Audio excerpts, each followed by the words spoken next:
ভাইয়ের আমার, সতর্ক থাকতে হবে, চোখ কান খোলা রাখতে হবে।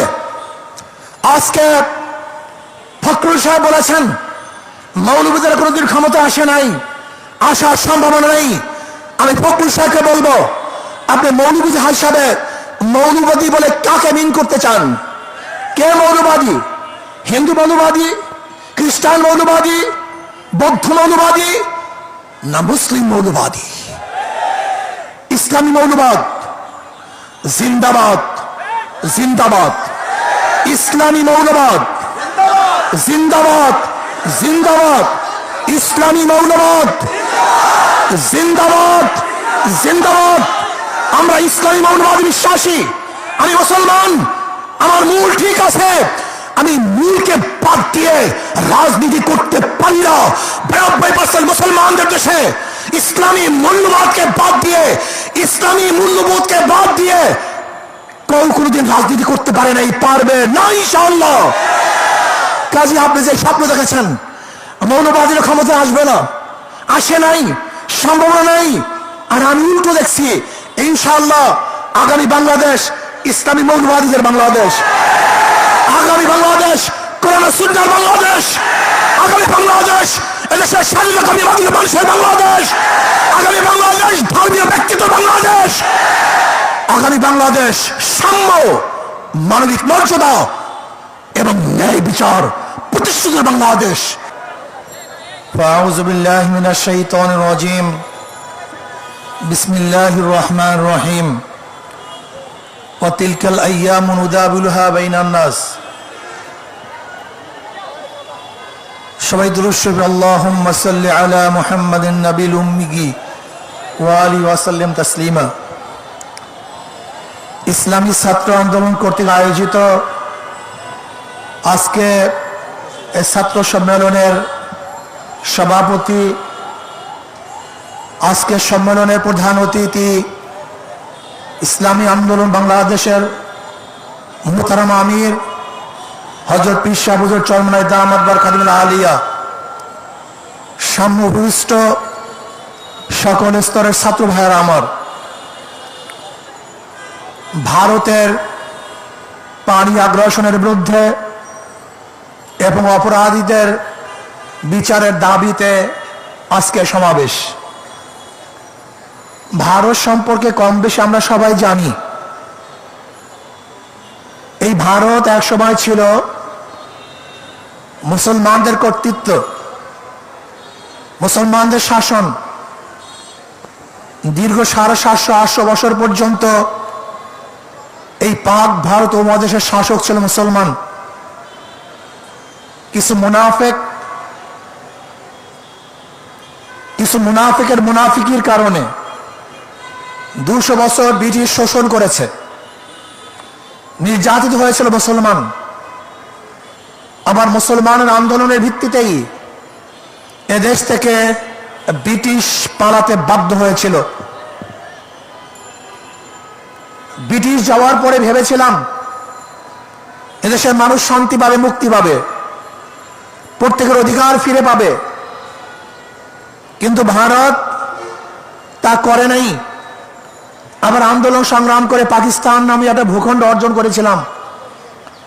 ভেবেছিলাম মানুষ শান্তি পাবে, মুক্তি পাবে, অধিকার ফিরে পাবে, কিন্তু পশ্চিম পাকিস্তান আমাদেরকে আমাদের অধিকার না দেওয়ার কারণে আবার তাদের বিরুদ্ধে আন্দোলন সংগ্রাম করে আমরা বাংলাদেশ স্বাধীন করেছিলাম দ্বিতীয়বার। ভেবেছিলাম এবার মুক্তি পাবো, শান্তি পাবো, কিন্তু স্বাধীনতার পর থেকে আজ পর্যন্ত যারা শাসক ছিল তারা এদেশের মানুষের আকাঙ্ক্ষা এবং চাহিদা বাস্তবায়ন করতে পারে নাই, মানুষের অধিকার ফিরিয়ে দিতে পারে নাই। দলীয়করণ, ব্যক্তিকরণের মাধ্যমে, জুলুম অত্যাচারের মাধ্যমে দেশকে ধ্বংস করে ফেলেছে। ভারতকে বন্ধু বানিয়েছে, অথচ যার ভারত বন্ধু থাকে তার শত্রু প্রয়োজন হয় না।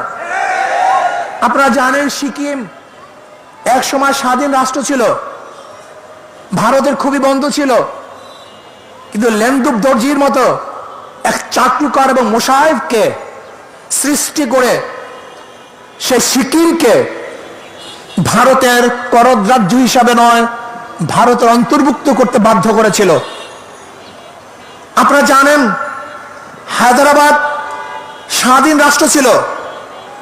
ব্রিটিশ বলেছিল তোমরা স্বাধীন থাকবে, কিন্তু সেই স্বাধীন রাষ্ট্রকে পরাধীন করে ভারতের মধ্যে হায়দ্রাবাদকে নিতে বাধ্য করেছিল। আপনারা জানেন কাশ্মীর স্বাধীন রাষ্ট্র ছিল, কিন্তু এই ভারত সেই স্বাধীনতাকে দূর করে আজকে তাদেরকে গোলামি করতে বাধ্য করেছে। আজকে বাংলাদেশ স্বাধীন, ভারত থেকে স্বাধীন হয়েছে, কিন্তু লেন্দুব দর্জির মতো শেখ হাসিনাকে আর এক মুখ্যমন্ত্রী তৈরি করে ওদের গোলামি বানাবার চক্রান্ত করেছিল। বাংলাদেশের মানুষ সচেতন, তারা জীবন দিতে পারে, রক্ত দিতে পারে, আন্দোলন করতে পারে, না খেয়ে থাকতে পারে, তারা খোলা আকাশে নিচে ঘুমাতে পারে, তাদের সবকিছু উৎসর্গ করতে পারে। একজন বাংলাদেশকে গোলাম বানাতে পারে নাই। আজকে তারা কি করেছে? ফারাক্কা বাঁধ দিয়েছে। ফারাক্কা বাঁধের মাধ্যমে আপনারা জানেন এক সময় আমাদের বাংলাদেশ কৃষি নির্ভরশীল দেশ ছিল, পানি ব্যতীত ফসল করা যাইত না। এর জন্য ওরা ফারাক্কা বাঁধ দিয়ে আমাদের দেশকে মরুভূমি করেছে, কিন্তু তারপরে বাংলাদেশের মানুষ ওর কাছে মাথা নত করে নেই।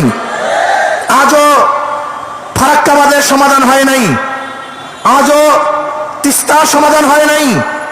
আজকেও প্রবাহিত ভারত থেকে যে নদী এবং খালগুলি আছে তার পানির ন্যায্য ইচ্ছা এখন আমরা পাই নাই। ওদের পানির দরকার নেই, ওরা প্রতি বছর আমাদেরকে পানি দিয়ে মারা চক্রান্ত করে। এবার বাংলাদেশের প্রত্যেক মানুষকে ঐক্যবদ্ধ হতে হবে। বাংলাদেশের উপর থেকে এমন এক শক্তিশালী বাঁধ নির্মাণ করব, যেই বাঁধের মাধ্যমে ভারত পানি নিয়ন্ত্রণ করবে না, বরং বাংলাদেশের মানুষ পানি নিয়ন্ত্রণ করবে। যখন প্রয়োজন হবে আমরা পানি ছেড়ে দেব, যখন প্রয়োজন হবে পানি বদ্ধ হয়ে রাখবো। তাহলে ভারত আমাদেরকে ডুবাতে পারবে না, ওদের কাছে মাথা নত করতে হবে না, বরং ভারত আমাদের কাছে মাথা নত করে বাধ্য হবে। তাহলে ভাই আমার, ওরা আমাদের অর্থনীতিকে ধ্বংস করে ফেলেছে, আমাদের সংস্কৃতিকে ধ্বংস করে ফেলেছে। আজকে ইসলাম শিক্ষা বইয়ের মধ্যে দেবীর মূর্তি আঁকা হয়েছে। আজকে রাধা এবং রামের কৃষ্ণের সবক পড়ানো হচ্ছে। আজকে আমাদের বাংলাদেশের 92% মানুষদেরকে নাস্তিক বানাবার চক্রান্ত চলতেছে। আমি অন্তর্বর্তীকালীন সরকারের বলবো, এই শিক্ষা কারিকুলামকে পরিবর্তন করতে হবে। বাংলাদেশের 92% মানুষের আশা এবং আকাঙ্ক্ষা অনুযায়ী, বৃহত্তর মুসলিম এই সংখ্যাগরিষ্ঠ মানুষের আশা এবং আকাঙ্ক্ষা অনুযায়ী সিলেবাস তৈরি করতে হবে। আমি বলবো, কবির চৌধুরী স্বঘোষিত নাস্তিককে নিয়ে যে শিক্ষা কমিশন গঠন করা হয়েছিল 2010 সালে, সেই শিক্ষা কমিশন পরিবর্তন করে আলেম ওলামা জ্ঞানী মানুষের মাধ্যমে শিক্ষা কমিশন গঠন করে এদেশের মানুষ, এদেশের মুসলমান, এদেশের ধর্মীয় মানুষ, হিন্দু ধর্ম, খ্রিস্টান, বৌদ্ধ সমস্ত মানুষের আশা এবং আকাঙ্ক্ষা অনুযায়ী সিলেবাস সাজাতে হবে। কোন অবস্থাতেই 92% মুসলমানদেরকে বাদ দিয়ে বাংলাদেশের মানুষ কোন সিলেবাস চায় না, হতে পারে না, হবে না। যে সিলেবাসের মধ্যে নবী মুহাম্মদ সাল্লাল্লাহু আলাইহি ওয়াসাল্লাম ইতিহাস থাকবে না, যে সিলেবাসের মধ্যে আবু বকর ইতিহাস থাকবে না, যে সিলেবাসের মধ্যে ওমরের গল্প থাকবে না, যে সিলেবাসের মধ্যে উসমানের কথা থাকবে না, যে সিলেবাসের মধ্যে আলীর গল্প থাকবে না, ওই সিলেবাস বাংলাদেশে চলবে না, চলবে হবে না। যে সিলেবাসের মধ্যে শাহজালাল ইয়ামানির ইতিহাস থাকবে না, শাহ মাকদুমের ইতিহাস থাকবে না, যে সিলেবাসের মধ্যে এদেশ যারা শাসন করেছে, এজেন্টরা গোটা বিশেষকে লড়িয়ে দিয়েছে, তসনস করে ফেলেছে, তাদের ইতিহাস যে সিলেবাসের মধ্যে থাকবে না, বাংলাদেশের বুকে সেই সিলেবাস চলতে দেওয়া হবে না, হবে না ইনশাআল্লাহ। প্রিয় ভাইরা আমার, সতর্ক থাকতে হবে, চোখ কান খোলা রাখতে হবে। আজকে ফখরুল সাহেব বলেছেন মৌলবীদের কোনোদিন ক্ষমতা আসে নাই, আসার সম্ভাবনা নেই। আমি ফখরুল সাহেবকে বলবো, আপনি মৌলবাদী হিসাবে মৌলবাদী বলে কাকে মিন করতে চান? কে মৌলবাদী? হিন্দু মৌলবাদী, খ্রিস্টান মৌলবাদী, বৌদ্ধ মৌলবাদী, না মুসলিম মৌলবাদী? ইসলামী মৌলবাদ জিন্দাবাদ, জিন্দাবাদ। ইসলামী মৌলবাদ জিন্দাবাদ, জিন্দাবাদ। ইসলামী মৌলবাদ জিন্দাবাদ, জিন্দাবাদ। আমরা ইসলামী মৌলবাদী বিশ্বাসী। আমি মুসলমান, আমার মূল ঠিক আছে। আমি মূলকে বাদ দিয়ে রাজনীতি করতে পারি না। 92% মুসলমানদের দেশে ইসলামী মূল্যবোধকে বাদ দিয়ে, ইসলামী মূল্যবোধকে বাদ দিয়ে কেউ কোনোদিন রাজনীতি করতে পারে নাই, পারবে না ইনশাআল্লাহ। কাজে আপনি যে স্বপ্ন দেখেছেন মৌলবাদীর ক্ষমতা আসবে না, আসে নাই, সম্ভাবনা নেই। আর আমি উল্টো দেখছি, ইনশাআল্লাহ আগামী বাংলাদেশ ইসলামী মৌলবাদীদের বাংলাদেশ, আগামী বাংলাদেশ কোরআন সুন্নাহর বাংলাদেশ, আগামী বাংলাদেশ এদেশের স্বাধীনতাকামী মানুষের বাংলাদেশ, আগামী বাংলাদেশ ধর্মীয় ব্যক্তিত্ব বাংলাদেশ, আগামী বাংলাদেশ সাম্য, মানবিক মর্যাদা এবং ন্যায় বিচার প্রতিষ্ঠিত বাংলাদেশ। আগামী বাংলাদেশ হবে বৈষম্য বিরোধী বাংলাদেশ। এখানে ধনী গরিব, শিক্ষিত মূর্খ, মুসলমান হিন্দু খ্রিস্টান, যে জেলে তাঁতি কামার মজদুর, যে সমস্ত ব্যক্তি যেখানে যেইভাবে শ্রম দেয় না কেন, প্রত্যেকের অধিকার বাস্তবায়নের বাংলাদেশ। এখানে পুরুষদের অধিকার বাস্তবায়নের বাংলাদেশ। এখানে থাকবে মহিলাদের অধিকার, এখানে থাকবে ছাত্রদের অধিকার, এখানে থাকবে শ্রমিকদের অধিকার, এখানে থাকবে মেতর কামার ঋষি এবং তাঁতিদের অধিকার। এই বাংলাদেশ সবার বাংলাদেশ। এখানে ভেদাভেদ থাকবে না, এখানে থাকবে না শেখ হাসিনার পুত্রকে সেই পদ্মা ব্রিজ দেখতে গিয়ে 1.5 ঘন্টার রাস্তা জ্যাম করার ইতিহাস বাংলাদেশ আর দেখতে চায় না।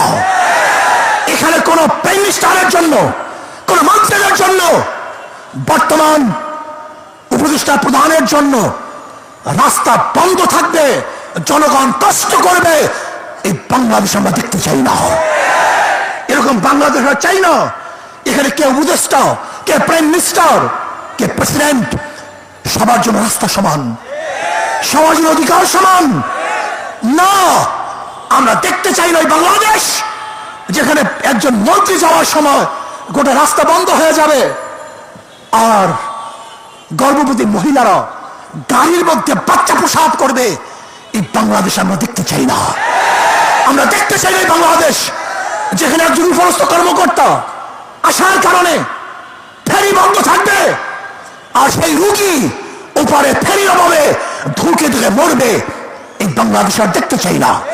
আমরা দেখতে চাই না বাংলাদেশ বড় লোকরা বিদেশে গিয়ে চিকিৎসা নিবে আর আমাদের দেশের গরিবরা ধুকে ধুকে চিকিৎসার অভাবে মারা যাবে। সেই বাংলাদেশ দেখতে চাই না। আমি দেখতে চাই না সেই বাংলাদেশ কেউ থাকবে 10 তলায়, কেউ থাকবে 20 তলায়, না। কেউ খাবে, কেউ খাবে না, তা হবে না, তা হবে না। কেউ পড়বে, কেউ পড়বে না, কেউ পরিধান করবে, কেউ পরিধান করবে না, কেউ গোশ খাবে, কেউ মাছ খাবে, আর কেউ না খেয়ে থাকবে। সেই বাংলাদেশ আমরা দেখতে চাই না।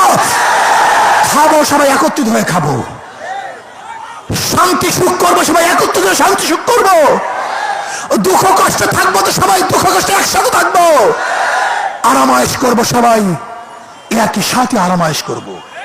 আমরা চাই বাংলাদেশের প্রত্যেক নাগরিক সমান অধিকার ভোগ করবে, তারা শান্তিতে বসবাস করবে। আজকে আমি জামাতকে বলবো, আপনাদের জন্য সুবর্ণ সুযোগ চলে আসছে। আগামীকালই নির্বাচন হবে না, হক্কানি ওলামায়ে কেরামের সাথে আপনাদের যে মতনৈক্য আছে বসে সমাধান করেন। চমৎকার এক সুযোগ, চমৎকার এক সুযোগ। দেখেন, নৈতিক ও আদর্শ মিল না থাকলে সাময়িক মিল থাকে না। বিএনপির সাথে আপনাদের চরম দোস্তি ছিল, একই সাথে আন্দোলন সংগ্রাম করেছেন, কিন্তু আদর্শ নৈতিক মিল না থাকার কারণে উভয় প্ল্যাটফর্ম ভিন্ন হয়ে গেছে। আমরা চাই না অনৈতিক কোনো এই মানে লোক দেখানো কোন ঐক্য আমরা চাই না।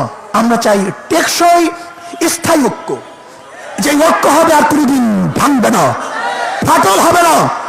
এর জন্য আমি জামাতকে বলবো, যদি আপনি মনে করেন আমাদেরকে কোন রকমের বুঝিয়ে শুনিয়ে বর্তমান নির্বাচনের এই তরি পাড়ি দিবেন, এটা আমাদের দ্বারা সম্ভব না। আপনারা আসুন, বসুন, হক্কানি ওলামায়ে কেরামের সাথে যে মতনৈক্য আছে সেই মতনৈক্যগুলি মিটিয়ে আমরা এমন টেকসই এক ঐক্যবদ্ধ হব যে ঐক্যবদ্ধ কেউ ভাঙতে পারবে না, কেউ চুটতে পারবে না। ইনশাআল্লাহ আগামী রাষ্ট্র হবে ইসলামের রাষ্ট্র। আসুন আমরা সম্মিলিতভাবে ইসলামকে বাংলাদেশে প্রতিষ্ঠিত করার জন্য চেষ্টা করব। ইসলাম প্রতিষ্ঠিত হলেই সমস্ত জাতি, সমস্ত ধর্ম নিরাপদ থাকবে। এবং সলিমুল্লাহ, যে সলিমুল্লাহ, নওয়াজ সলিমুল্লাহ ইউনিভার্সিটি প্রতিষ্ঠা করেছে, সেই নওয়াজ সলিমুল্লাহর জন্মবার্ষিকী, মৃত্যুবার্ষিকী ইউনিভার্সিটি প্রতিষ্ঠিত হবে না, পালন হবে না, তাও আমরা চাই না। এখান থেকে বৈষম্য দূর করতে হবে। সব জায়গায় যে ধর্মের লোক যেই গোশ খায়, অনেক জায়গায় দেখা যায় গরুর গোশ খাইতে দেওয়া হয় না, এটা বৈষম্য। যেখানে গরুর গোশ খেতে পারবে খেতে দেন, আপনি যা ইচ্ছা কাচ্চেমের গোশ খান, কোনো সমস্যা নেই, কিন্তু খবরদার কেউ কাউকে বাধা দেওয়ার কোনো অধিকার নেই। আমরা সমৃদ্ধভাবে দেশটাকে গড়ব। আল্লাহ আমাকে এবং আমাদের সবাইকে সমৃদ্ধভাবে দেশ গড়ার তৌফিক দান করেন। আসসালামু আলাইকুম রহমতুল্লাহ।